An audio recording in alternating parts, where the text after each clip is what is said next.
Y bueno, queremos cambiar el tema y enfocarnos en lo constitucional porque están pasando muchísimas cosas y para eso está con nosotros Catalina Salem, miembro del Consejo Experto del Consejo Constitucional. ¿Qué tal, Catalina? Bienvenida a esta edición de Llegó la Hora. Hola, José Francisco, muy buenas tardes, muchas gracias por la invitación. Bueno, primero, quizá a modo de evaluación o quizá a modo de reflexión, ya estamos un poco más de un mes de la instalación de los consejeros constitucionales. ¿Cómo has visto esta transición entre el texto que prepararon los expertos y el análisis que se ha hecho? Sabemos que esta ha sido una parte de escucha a la ciudadanía, la presentación de iniciativas populares de norma, las audiencias públicas. Pero vence dentro de poco también el plazo para presentar las indicaciones o las enmiendas más bien al proyecto presentado por los expertos. ¿Cómo está evaluando el proceso, cómo se ha dado hasta ahora? Hasta ahora yo creo que el proceso primero ha ido cumpliendo cada una de sus etapas reglamentarias, lo cual es muy positivo, pero efectivamente en este momento el Consejo Constitucional estos últimos días, estas últimas semanas ha estado escuchando a la ciudadanía en las audiencias públicas. Además, como ustedes saben, se presentaron iniciativas populares de norma constitucional que muchas de ellas, creo que el número es 31, serán discutidas por el Consejo Constitucional. Y de forma paralela, un trabajo que no se ve, que no es público, los consejeros están redactando sus enmiendas. Y ese es un trabajo bastante arduo que incluso consume gran parte de la jornada en la cual no están asistiendo o una vez concluidas las sesiones, las audiencias que uno puede ver a través de la transmisión oficial, están redactando sus enmiendas y esa redacción, en el caso de los comisionados expertos, de quienes integramos la comisión experta, ha consistido en explicarles a ellos por qué una determinada norma del anteproyecto constitucional se redactó de cierta forma y no de otra. Entonces ahí se ha tratado de producir un cierto equilibrio entre las posibilidades técnicas de ese anteproyecto y también los puntos políticos que quieren hacer los consejeros, porque ellos fueron electos por la ciudadanía, precisamente traen una agenda política para responderle a su electorado y la discusión ha estado centrada en cómo esa agenda puede calzar con este anteproyecto. Y el trabajo que se ha ido haciendo hasta ahora ha sido a través de las distintas bancadas. Cada bancada va trabajando sus enmiendas, pero después, una vez que la bancada ha ido redactando su enmienda, tiene que ir a conversar con las otras bancadas para ver cuáles son los puntos de coincidencia y también dónde están las diferencias y cómo eso se va a abordar en lo que queda del proceso.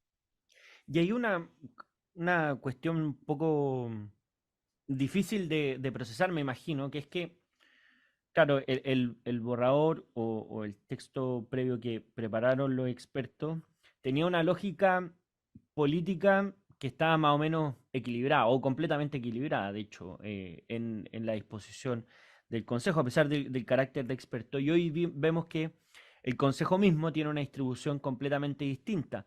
Pero no son expertos, son electos por la ciudadanía. ¿Cómo se ha dado esa conversación entre el texto promovido por los expertos o el que se logró finalmente versus este carácter distinto donde se responden a mayorías distintas, donde todavía no hay votaciones propiamente tal, pero ya uno puede ir viendo el ambiente que se está dando, al menos entre los expertos de los sectores políticos? Y yo creo que esa es la mayor tensión que uno puede avisorar en el proceso, es hasta dónde llegar a partir del anteproyecto de la comisión experta. Como tú muy bien señalabas, la comisión experta, que fue la que redactó el anteproyecto, estaba empatada políticamente. 12 de los expertos designados por un sector político tenían en la vereda al frente a otros 12 expertos designados por otras sensibilidades políticas y las normas del anteproyecto, lo mismo que ocurre con el Consejo Constitucional, se tienen que aprobar por los 3/5. Entonces había que ir al otro lado a buscar votos para aprobar esas normas. En la comisión experta se produjo algo muy virtuoso, que es que finalmente los 24 expertos nos pusimos de acuerdo en un texto y la mayoría de las normas se aprobaron por unanimidad. Mm. Pero en el Consejo Constitucional, también lo ha señalado, los equilibrios políticos son distintos. Hay una mayoría bastante clara que tiene esos 3/5. El punto es que este proceso está diseñado con muchos equilibrios y contrapesos que se tienen que mantener, porque una vez que el Consejo Constitucional apruebe el proyecto constitucional, este vuelve a la comisión experta, donde volvemos al equilibrio del empate.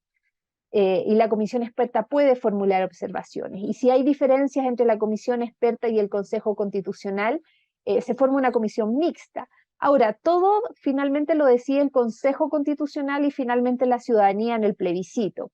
Pero el equilibrio es bastante, digamos, difícil de mantener, porque vemos también de forma paralela cómo se han ido desarrollando las encuestas. Hoy día se trata de un proceso constitucional que al parecer el 17 de diciembre no estaría siendo aprobado por la ciudadanía, y para que se apruebe es necesario que el mayor número de actores esté comprometido con este proyecto. Entonces creo que en ese sentido la mayoría que hoy día está representada en el Consejo Constitucional ha sido muy cautelosa y muy respetuosa de ir construyendo un camino que permita que todos sigan trabajando por este proyecto constitucional y que nadie quede en el camino, o al menos las grandes mayorías con mayor representación, tanto derecha e izquierda, sigan comprometidos con este proyecto constitucional. Entonces ahí claramente es un límite a las enmiendas. Ahora, yo creo que el lunes, que vence el plazo para la presentación de enmiendas, va a suceder un poco lo mismo que sucedió en la comisión experta, que es que van a haber enmiendas que son banderas propias de cada sector. El punto es lo que pasa después, el 18 de julio. Y ahí es donde empieza, ¿no es cierto?, una conversación, un diálogo distinto de buscar ese equilibrio, de saber que ningún sector en realidad puede acá imponer sus ideas, y hay que buscar avanzar en las ideas, pero siempre respetando, ¿no es cierto?, a esa minoría, que fue el problema que tuvo el proceso anterior, donde una mayoría se impuso y eso fue una de las causas del fracaso del proceso. Entonces, es bien complejo y desafiante, creo yo, para los actuales actores, sobre todo políticos, que están en el Consejo Constitucional. Bueno, estamos conversando con Catalina Salem, comisionada experta del Consejo Constitucional, y una cuestión que es relevante es que tú lo mencionaste también, es que el contenido que se discute es radicalmente distinto. Pero yendo al fondo del anteproyecto, em, a mí me parece que es un proceso, o sea, es un anteproyecto muy sensato, razonable, guarda muchísimas distancias con el borrado o con la propuesta de la Convención Constitucional. Pero ¿hay algún tema que a ti, o en tu opinión, haya quedado abierto, por ejemplo, o que, independientemente que formalmente están todos abiertos y por supuesto se pueden discutir, pero como que no se haya cerrado de forma adecuada? Sé que en el derecho a la salud hay varias discusiones ahí, pero también podrían incorporarse cambios en el sistema político. ¿Cómo viste tú el anteproyecto mismo? Y bueno, el anteproyecto no es, digamos, un texto perfecto. Muchos de los expertos, cuando dimos nuestros discursos finales, antes de entregar el anteproyecto al Consejo Constitucional, señalamos que no era un anteproyecto que a lo mejor recogía de manera certera las ideas que cada sector promovía, pero sí es un anteproyecto que su gran valor está en el acuerdo que hay detrás. Es un anteproyecto que representa un acuerdo político que se funda, por cierto, en diagnósticos técnicos, porque la comisión experta deliberó técnicamente, pero para poder producir el resultado final, que era este anteproyecto, tuvo que sostener un acuerdo político que se ve reflejado en ese anteproyecto. Y ese acuerdo político tiene como resultado este anteproyecto, que es una constitución pactada o consensuada. Entonces, cuando uno lo lee, puede ver que hay cosas o hay ideas que están fuertemente establecidas, pero luego hay un punto seguido que debilita esa misma idea. Y tiene que ver, ¿no es cierto?, con estas dos visiones que estaban presentes. Y hubo temas en que derechamente no hubo acuerdo. En salud, ya lo mencionabas, ¿no es cierto? También en materia del derecho a la huelga. Ahí no quedó demasiado abierto a la ley los límites del ejercicio del derecho a la huelga. En materia de sistema político no hubo acuerdo respecto del sistema electoral, que ahí hay una discusión. Bueno, tiene que estar el sistema electoral en una constitución política, no es una materia esencial de una constitución, pero se estimaba que sí era necesario, porque o si no lo regulan los incumbentes, que es precisamente el Congreso Nacional a través de las leyes. Creo que esos temas quedaron abiertos, varios temas de perfeccionamiento técnico. Nosotros tuvimos muy poco tiempo para redactar el anteproyecto, entonces las primeras enmiendas que les sugerimos a los consejeros fueron enmiendas de perfeccionamiento de técnico, de redacción. Esas cosas, digamos, nos enfocamos en eso. Pero es un anteproyecto que como lo ha señalado, se enmarca dentro del constitucionalismo clásico, dentro de nuestra tradición republicana, y en ese sentido creo que es un trabajo muy valorable, y creo que la disposición de los consejeros ha sido, yo lo he sentido así, me lo han dicho también y a mis colegas de manera expresa, que valoran mucho el trabajo que se hizo en la comisión experta, y la intención es mejorarlo e innovar en algunas materias que ellos creen, los consejeros creen que son necesarias para que sea viable ahora políticamente, para que se apruebe, se vote a favor el 17 de diciembre. Y hay una cuestión respecto a cómo se da o cómo conversa la discusión y el entorno de la discusión pública con la tramitación de una constitución, en el sentido que, bueno, otro comisionado experto, Jaime Arancía, una de las cosas que dice es que uno leyendo la constitución, la idea es que lea también la historia del país, y cada una de las normas tiene sentido de acuerdo a lo que ha pasado en la historia de nuestro país. Pero también cuando estamos inmersos en una discusión pública tan activa, muchas veces la tentación es que para evitar problemas que hoy día vemos, eh, hay riesgos de constitucionalizar cosas o discusiones que por regla general no necesariamente estarían en la Constitución. Uno de esos ejemplos, por ejemplo, es precisamente lo del sistema electoral, que por regla general, bueno, hoy día no está en la Constitución, antes sí, pero vemos que ahí hay un problema muy grave, y también dejarlo sujeto solamente a la ley quizás podría seguir con ese problema abierto.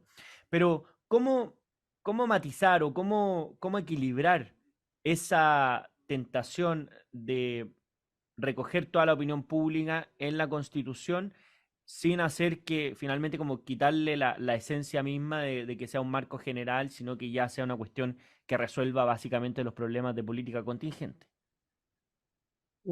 Cuando uno revisa las iniciativas populares de norma que se aprobaron, uno puede ver materias que son claramente constitucionales, que sí deberían estar en la Constitución, pero otras que no. Yo creo que lo importante es que se delibere sobre esas ideas, que se le entregue una respuesta a la ciudadanía. Por ejemplo, el reconocimiento constitucional de los bomberos, vi que es una iniciativa popular de norma que logró ser declarada admisible, y que de hecho estaba en el proyecto anterior, pero si a mí me preguntan como profesora de Derecho Constitucional, la verdad que esa no es una materia que deba estar en la Constitución. Entonces ahí los consejeros van a tener que tener mucha prudencia política de determinar y deliberar y resolver finalmente, como dice el reglamento, de cuáles son las materias que realmente deben estar en la Constitución y cuáles son aquellas materias que son prioritarias para la ciudadanía, muy sentidas para la ciudadanía, y a lo mejor crear mecanismos o crear herramientas en la Constitución que permitan priorizar el día de mañana al legislador una regulación sobre esas instituciones. Ese es un tema, claro, bastante complejo.